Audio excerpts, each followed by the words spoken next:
Hello there. Hi, Jeanette. I think our participants are on mute by default, but welcome to the webinar. We are allowing just a couple of minutes before we make a start for other participants to join. So if you're happy to just bear with us just a moment.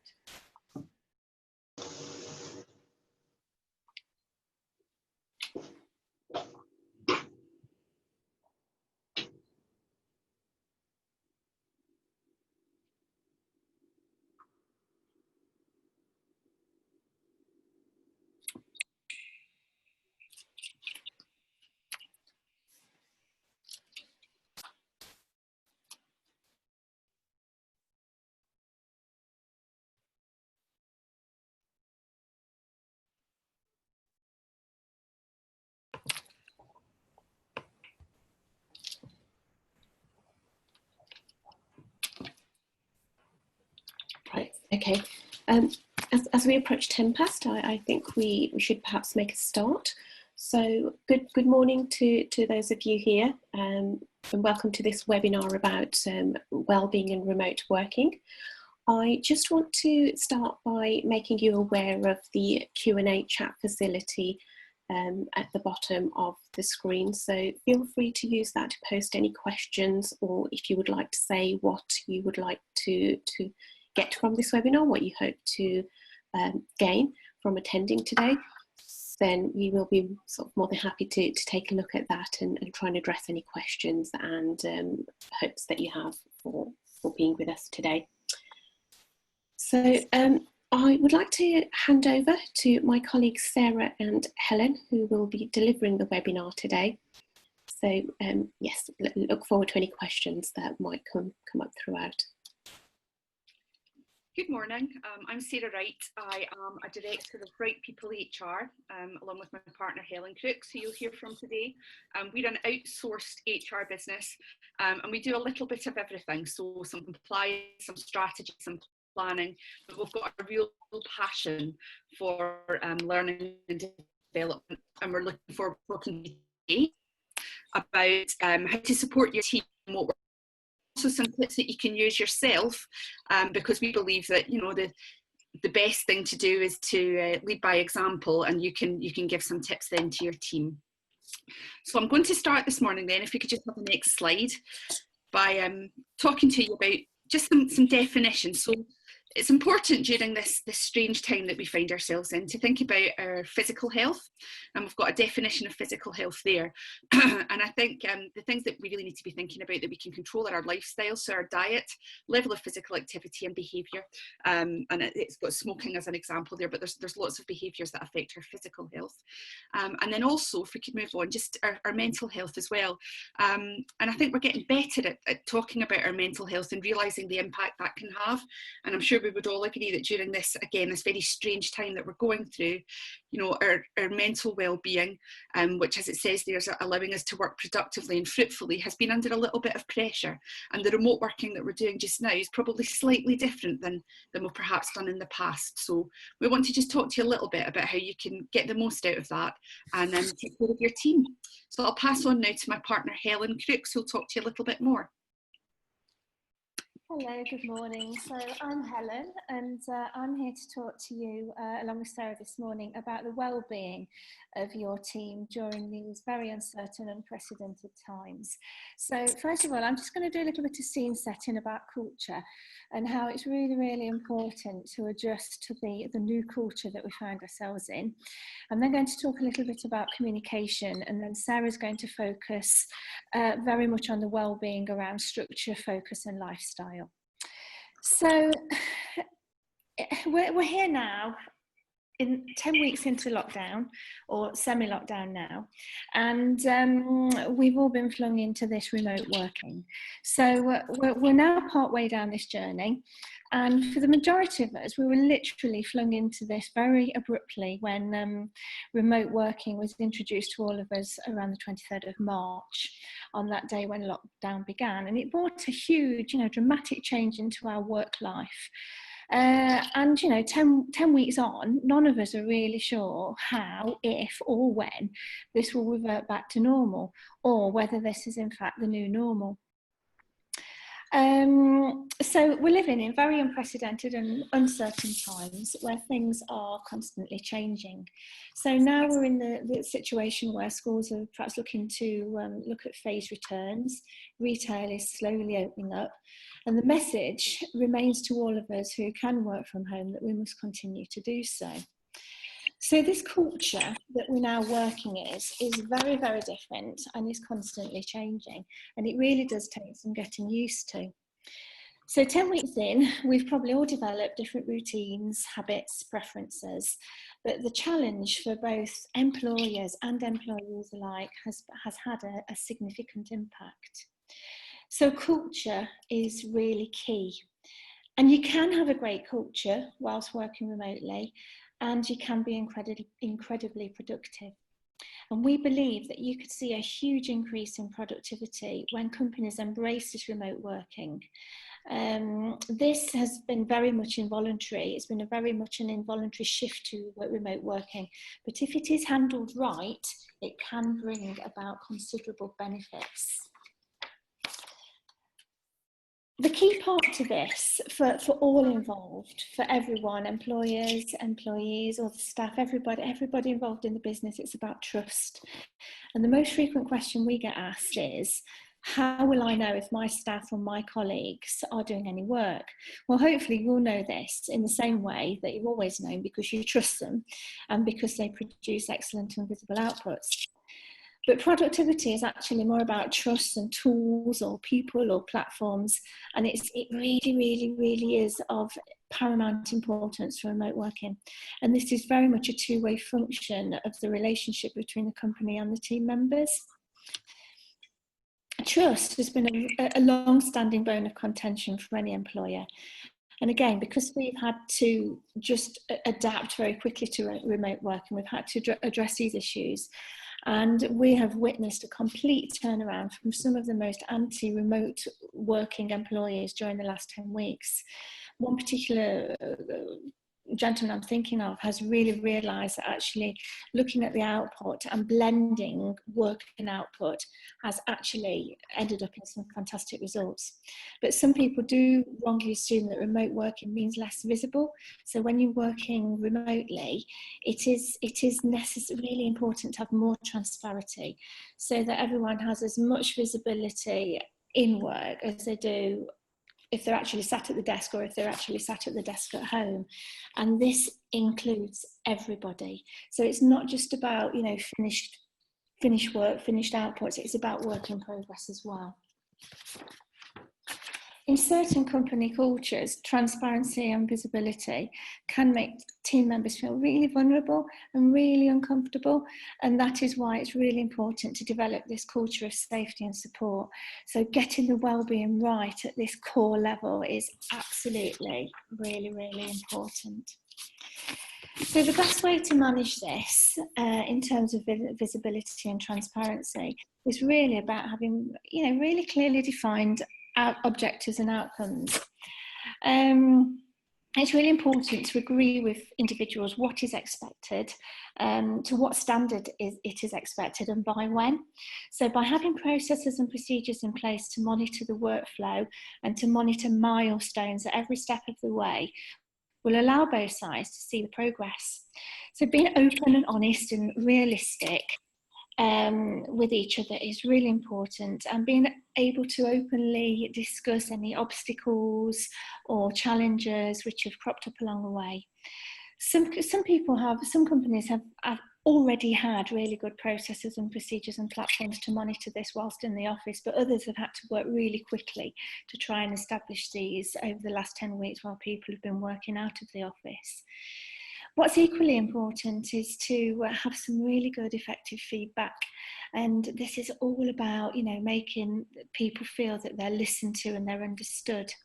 So it really is about taking time in the day or the week or the month for effective feedback sessions, and it's taking that time to evaluate what went well, where the challenges were, what has been learned, what could be even better if.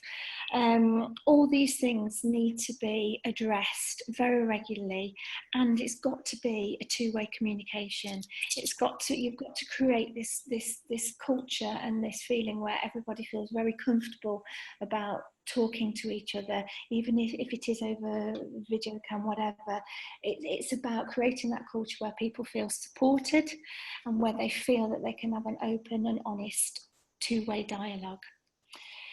And everybody within the company is responsible for this. It's about fostering a community. It's very, very different what we're faced with at the moment, and it's everybody's responsibility to look after everybody else. This has been a massive change for us all. And, you know, from working with people around a desk day to day, to effectively now, you know, potentially sitting at the kitchen table or the dining room table on your own in front of a screen with little human intervention is very, very, very different. It's about making everyone inclusive. It's about giving time to people. It's about having that time for people, and just making people feel as though they are part of the team and they are understood, they are supported, and everybody's around for them.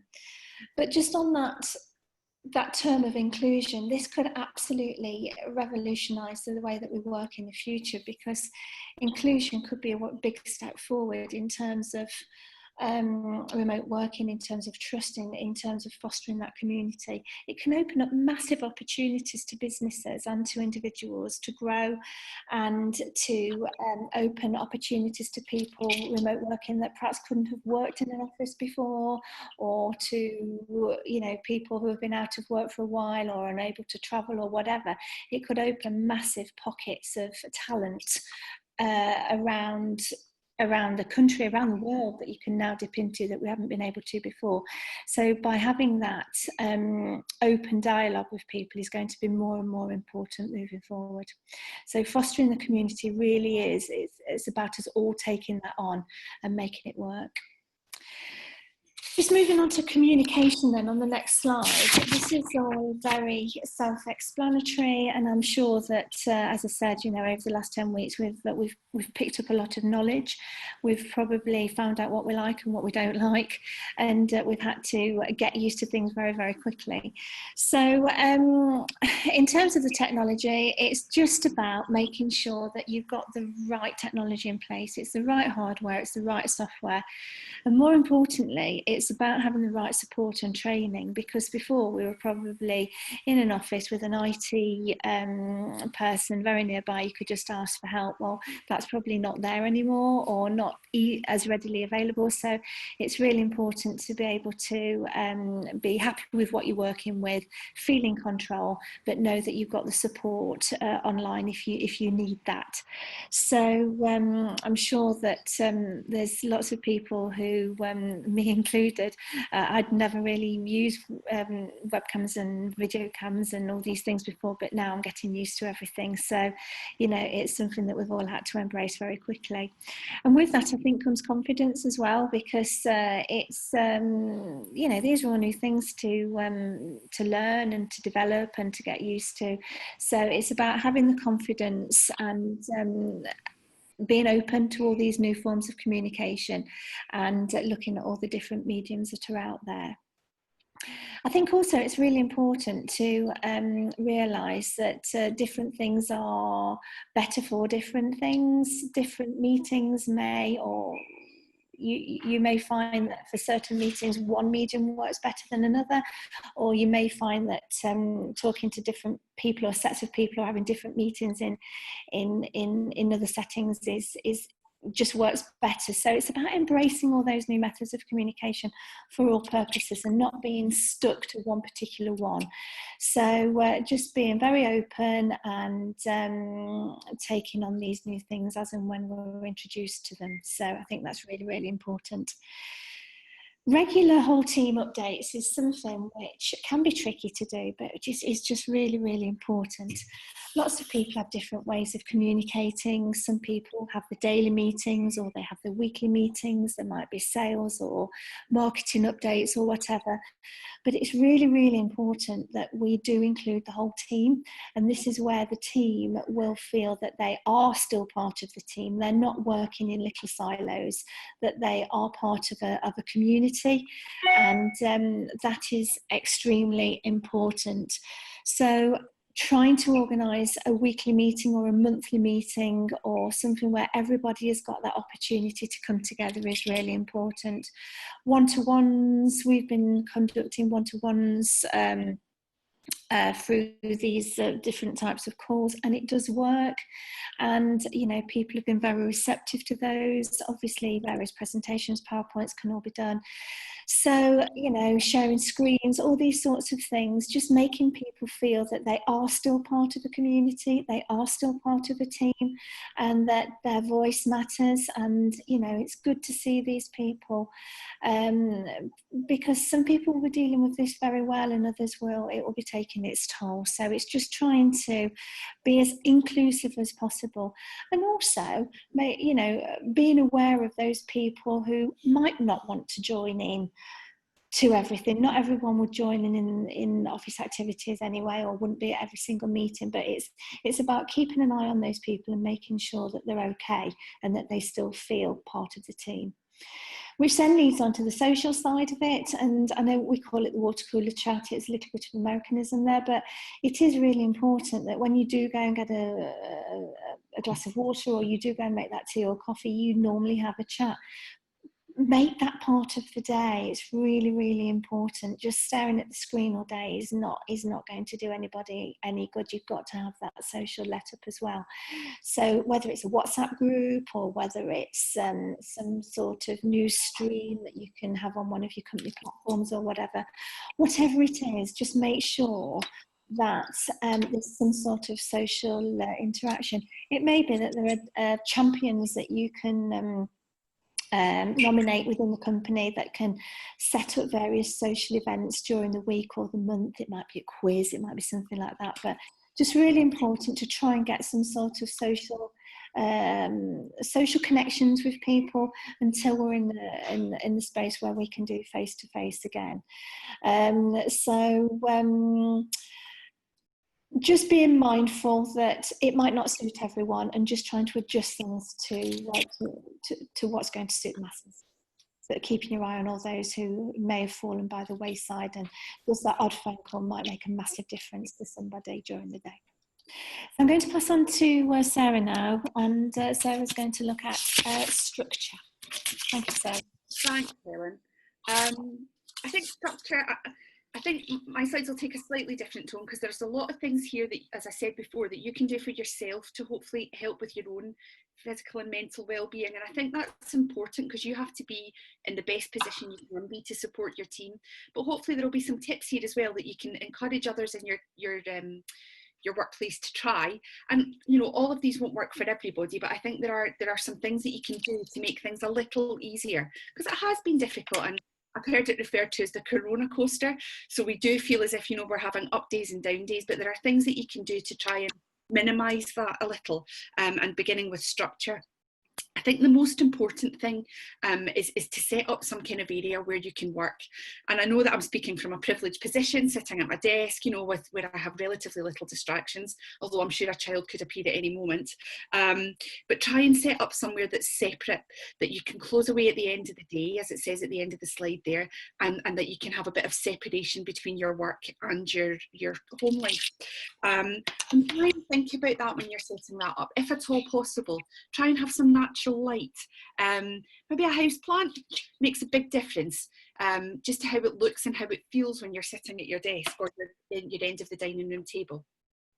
Try and keep it as clutter-free as possible. Try not to let the detritus from home get it swept over, and keep it clean and clutter-free. And be mindful as well about the position that you're sitting in. You don't want to be getting a bad back, so have as good a chair as you possibly can. I was talking to a friend recently who's been sitting on a stool I don't think that's a great idea. So, you know, think about the area in which you're working about. Think about your previous routine. Things are different, and I'm not saying for a minute that everyone's going to get up at the same time and put on a three-piece suit and get in their car and then walk back into the house in some kind of strange effort to try and make it feel normal. But getting out of bed, having a shower, putting on something other than your pyjamas does make a big difference to how you feel about what you're doing with work. So have a think about that and think about what works for you to make you productive. Once you've got a routine, try and stick to that. Try and stick to what works for you. And this goes back very much to something Helen was saying before, and also links to goals as well. Try and have some structure around your day, otherwise it would be very easy to work all day, have no separation, and to never feel like you're getting a break from it. So once you get that routine that works, do try and stick to it. Goals, and this comes down to very much what Helen was saying about productivity earlier. This is not normal. This is not the way you would normally work. And I think we all have in the past are a little guilty of thinking, well, you know, you go to work at 9, you leave at 5, or however, you know, whatever your working pattern is, and that's how you get the most done. That's not going to happen just now. You know, our productivity is very different, and our work and our life is blending together. And rather than work-life balance, we need to think about work-life blend, which is very important for our well-being. So in the morning, think about what you want to achieve. What are the goals that you're going to make today? And then communicate that with your team and what you expect them to achieve in that day, and come up with a workable solution. So it's not about the hours worked, it's about the productivity and the tasks that you achieve in that time. Let them be more flexible, because you'll get more out of them. Lots of us are working with lots of challenges at home. We're homeschooling children, the pets are there, you know, there's people coming to the door to deliver things. If people know that they can work a lot in the early part of the day and then work with their children, or work in the evening, try and accommodate that, because you'll get more out of them, and there will be more trust and respect in your relationship, which can only be a good thing. One, definitely, for when you're running a business, it's incredibly busy and you have to wear lots of different hats all day. And it's important for people to know that you're not available all the time. So use your online diary. Block out some areas of the day where you can be, you know, you can be reached and you can give that feedback and you can communicate with your team. But it's okay to block out some time in the day to say, I'm not available. I think we live in a society now where everything's instant and people expect, you know, an immediate response on things. It doesn't need to be like that. Give yourself some headspace, because it will make you better equipped to deal with your team and deal with problems as time goes on. And then clear away at the end of the day. It's really, really important. And I'm the worst culprit of it, of just thinking I'm going to jump on and just check my emails. I'm just going to see what's happening. Try not to do that. Try to have that break at the end of the day, so that you can spend time doing something different, because you'll be a better boss, a better employer, and people get more out of you if you've had that break at the end of the day. I'd move on now then, and let's talk a little bit about focus, which I know is something that I have really, really struggled with, and there's just some things that you can do to help with that. So, as I mentioned, we do have major challenges at home. This is not remote working, it's lockdown working, and all the challenges that come along with that. So, for those of you who have family, there's homeschooling, there's other people in your house who wouldn't necessarily be there. You know, I'm sure we're all finding that a challenge, but there are things that you can do. If your children are older, and I'm very fortunate with that mine are that little bit older, what I've been trying to do is to break the day up, set them some challenges, and then they come back to me at the end of that, rather than having constant interruptions. So I'm managing their expectations and they know what to expect of me. And if you're able to do that, that's great. If your children are younger, first of all, my heart goes out to you, because it must be very, very challenging. But, you know, using a screen, CBeebies, the BBC Bite Size if they're already at school, all these tools are available to you just to let you have a little bit of headspace and get a little bit of work done. I think all my rules on screen time have gone out the window while this has gone on. One of the other things that I do, and it goes back to managing my diary and saying when I'll be available, my husband and I are both working from home. Every morning we sit down and we map out the day. So we talk about, you know, I have a call at 10 today that I cannot be disturbed on. If the door goes or the dog barks or the children need something, tag you it, and then we swap that throughout the day, just to manage those distractions and make sure that you have got some period of the day that's uninterrupted and you can do what you need to do. Boundaries are really, really important. And I think if you set those and you set that expectation, it stops you then having that argument over dinner at night about how busy you've been, and that competitive part that I don't know about other people, but certainly comes in for us about, well, I've done more than you, or I've got more than you to do, which probably isn't healthy. Information overload is a really, really important thing as well. I think, we're bombarded just now. We're in a time of 24-hour news. Something that I've found that's really helped is to limit the amount of news that I allow myself to watch. Otherwise, you get in a cycle of watching the same things over and over, getting more frustrated and more upset with what's going on. So try and limit that, and try and limit the amount of time that you spend, online reading about what's going on. Focus on a task, and then perhaps go back and give yourself 5 minutes to check that. Make sure you're staying in regular contact with your colleagues, and Helen spoke about this. A quick email, a quick phone call, a quick video conference. Use the medium that works best for you, and understand that different mediums will work best for other people as well. It's very difficult. I think if you're stressed and you send someone a quick email, sometimes the nuance can be lost in that, and people can, the tone is lost. People pick up on things differently. There's no substitute for picking up the phone and having a quick chat with people, or doing it face to face on a screen, although it's tiring, but do try to make the time to do that. Turn off the social media. It's the best thing you can do to help you focus. I'm guilty of it myself. I'll just jump on and see what they're saying on Twitter. Let me just check my Instagram. I've now limited myself that I go on in the morning, have a quick check at lunchtime, and then in the evenings. Otherwise, it just saps so much of your time. Sometimes I take the apps off my phone as well, so that I can't look at them, and that really helps. And think about your peak productivity hours. So I alluded to this earlier. If you know that your kids have a maths lesson at 10 o'clock that you're going to have to help with, that's not going to be productive for you. Think about that when you're planning out your day. I am very much a morning person. I like to get up very early and do as much as I can first thing, and then have the rest of the day at a slightly more sedate pace. If that works for you, set your expectation with your team and let them know that yes, you'll react to things, but the most of the time you're going to be dealing with things in the morning or the afternoon or the evening, whatever works for you. But you've got to find something that makes you productive and makes you able to focus. So I'll move on then to talk about lifestyle. Work-life balance is so important, and having that separation between work and home at the moment, because you're here all the time.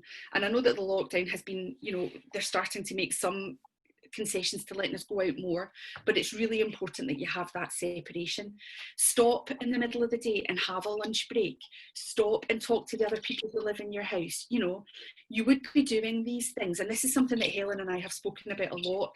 We felt pretty burnt out pretty quickly when we first started this, because normally we're driving between clients, so we have that time in the car to sing along to the radio, or shout at the news, or whatever we want to do.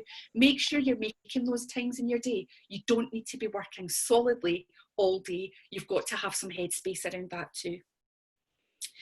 Get into the garden, read a chapter of your book, try and clear your head in some way, because it will make you more productive in the long run. I think we're very guilty of thinking that sitting at a desk and working for a set number of hours a day is how to be productive. It doesn't need to be like that. You need to think about your balance. Exercise is really, really important. And I'm not saying that to you as someone who's sitting here clad in lycra on my way, going to the gym straight after this at all. I've been having a walk at lunchtime with the dog, and it's done my mental health a huge amount of good. Just get out, just even in the garden, round the block, even seeing other people, I think is very good for your mental health, and lets you see that there is still a world out there and there's lots going on. Obviously, the gyms aren't open. If that's something that you do find helps you, there's loads of resources online, both free and paid for, that you can use, which will really help. It helps clear your head. It helps you sleep better. It's good for all sorts of things. So I think it's really, really important. Resilience then. This is incredibly challenging, and the word unprecedented has become a bit hackneyed, but it's there for a reason. None of us have ever had to deal with anything like this before, and it's okay to hold your hands up and say you're struggling. Talk to people. I would guarantee that if you're talking to one of your colleagues or someone you live with, that someone else will be going through the same thing or have been going through the same thing yesterday, and just getting it off your chest can make a huge difference. Think about making sure you're getting enough sleep. Again, it's very easy, and I'm guilty of it myself. I'll just pop on when I wake up in the middle of the night and see if anybody's emailed or anything's happened or what's going on in the news. It's not good for you, and it doesn't help with your resilience. You need to try and not do that and sleep as much as you possibly can. And think about, I think something that's really tied to confidence is something that Helen spoke about earlier, was having that relationship with your employees or your colleagues, and being confident in those, and being confident enough to say, I'm struggling, or I need to have a little bit less today, or this is what I'm going to achieve today, and then I'm going to do something different. That will very much help you. And do try and make some time for fun. And again, it's a cliche and it's not for everybody, but a Friday afternoon Zoom beer or, soft drink with everybody at the end of the week, just to catch up and talk about what you've watched on TV this week, can make a massive difference to how people are feeling and how resilient they feel in terms of going forward. And lastly, mindfulness. This is something, again, that's spoken about a lot. There's many apps and books and things that people can think about. But I think for me, the key message from mindfulness is just giving yourself a little focus and a little time to stop, to focus on one thing at a time and be fully present. That could be a task that you're doing at work, but just by the same token, it could be sitting in your garden and listening to the birds and letting your mind be still. And it's very difficult because we've all got, 40 things on our to-do list, but give yourself that time in the day to do that. It'll make you a better listener. It'll make you a better employer. It'll make you better able to deal with other people's issues. I think it's really, really important. A quote that I found when I was thinking about this was, we're all mindlessly running on autopilot at the moment. We need to stop that. We need to get off of that treadmill and give ourselves time to breathe. We need to normalise conversations about how we're feeling in our mental health within our teams and giving people space to talk about that. And also, I think it's really important to start to look for some positives in this situation.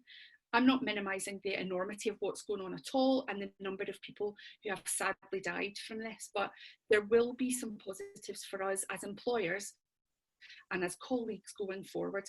As Helen mentioned, we can be more inclusive. We can include people in our workplace working from home who perhaps would never have been able to come and work in an office. That's a huge positive. We can offer people flexibility and hopefully shift our mindset that it doesn't need to be done at a particular time in a particular way. People will find the best way to work for them. And isn't that a gift for everybody, that we can have that flexibility and that time in our day and in our heads? I think it really is a fantastic thing. So if we can move on to the next slide, please.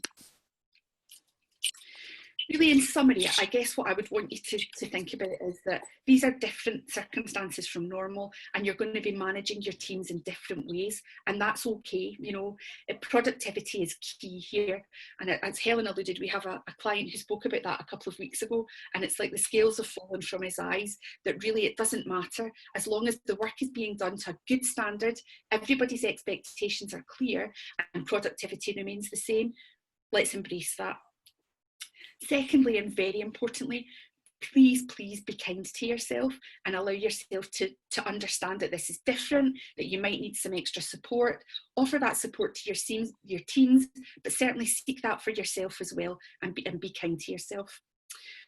Note what works. The businesses who do well after this, and who knows what the world is going to look like after this, are going to be the ones who think, do you know what, we need to evolve, we need to change, we can't go back to whatever normal was before. Note down what's worked for you. Do you need to go back into the office full time when this is over? Can you have people working from home? Can you have a mix of both? Do you need to keep the office in its current format? Think about that. Start to think about how it will look in the future. And then give feedback to your teams on what the challenges are. Include them. Use hive minds. What's working for them, what's not working for them, what's working for you, what's working for the business as a whole. I think that's really, really important, and will be what helps us to survive onto the next stage. So thank you. I'm going to pass back to Sadia now, just to let you know about further support that you can access. Thank you very much, Helen and Sarah. Lots of useful sort of tips and some advice there for us all to think about. And I hope all who have joined have found that very, very useful and have things to take away from that. For those of you who joined a little bit after the start of the webinar, just want to make you aware that there is a question and answer chat facility on here. So feel free to use that. It's at the bottom of the screen. If there are any questions you have for Helen and Sarah, please feel free to post them then. We can come back to them before the end. But I do want to just briefly mention further support that you can access. So this webinar is being delivered under the ICT for Growth programme, and we, sorry, bear with me. So we have actually,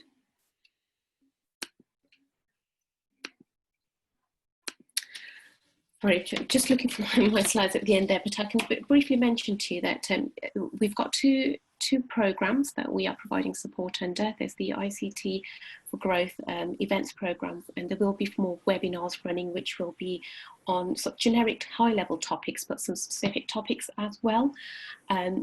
There's also a Digital Catalyst programme which is designed to provide advice to businesses via highly experienced experts who can work with you on a sort of a one-to-one basis, and we have a team of digital technology experts on hand who will speak to you and find out your needs and work with you on those.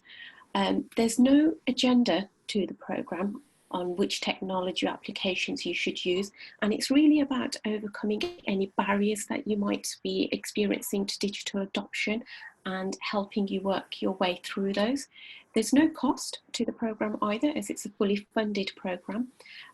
It's sort of objective and impartial as well, so a really good opportunity for businesses who are looking to adopt digital technology.